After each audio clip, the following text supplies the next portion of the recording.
SP और SHO city Wazirabad ने हमारे साथ जो लोग थे उन पे धावा बोला और असला लाइसेंस चेक करने के बहाने से मुलाजमों को मारा, ज़दोकोब किया और तशद्दुद का निशाना बनाया, जिसमें मेरा ड्राइवर भी शामिल था।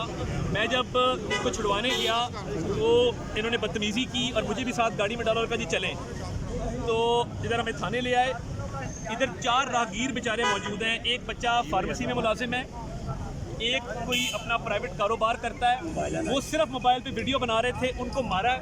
और शहबाज कितने में ये देखें, ये बाकायदा बुके और लाते मार के, ये मेरे ड्राइवर है शहबाज, ये बाकायदा बुके और लाते मार के इसको तशद्दुद का निशाना बनाया है।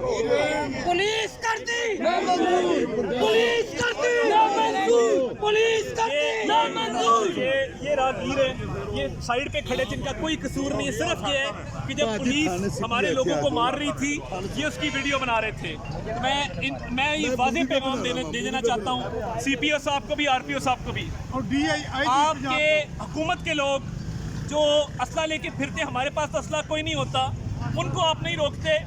इनका असला लाइसेंस चेक करने के बहाने से आपने आज मुलाजमीन को तशद्दुद का निशाना बनाया है। एक एक जख्म का बदला लेंगे इंशाअल्लाह। और अगर ये ज़िमनी इंतखाब पुलिस ने लड़ना है तो पुलिस से निमटना हम जानते हैं। जुल्म का ये ज़ाब्ता हम नहीं मानते। क्या तेरा शोर न्याज़ी मौजूद है और ये वकला बरादरी के बिहाफ पे यहाँ पे अनाउंस करेंगे कि अगर इंतकामी कार्रवाई दोबारा हुई, अदालतें भी बंद करेंगे यहाँ पे।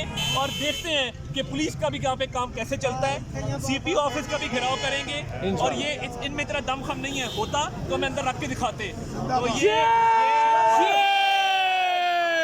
उनके वर्कर यहाँ पे आए और जो मीडिया ने इसको उठाया उसकी बदौलत इन्होंने जो है वो प्रेशर नहीं ले सके और इन्होंने रिहाई की है फौरी तौर पे।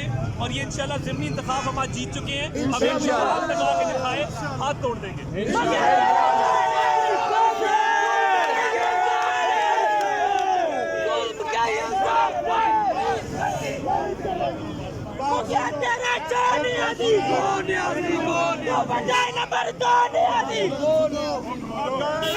बात सुनो।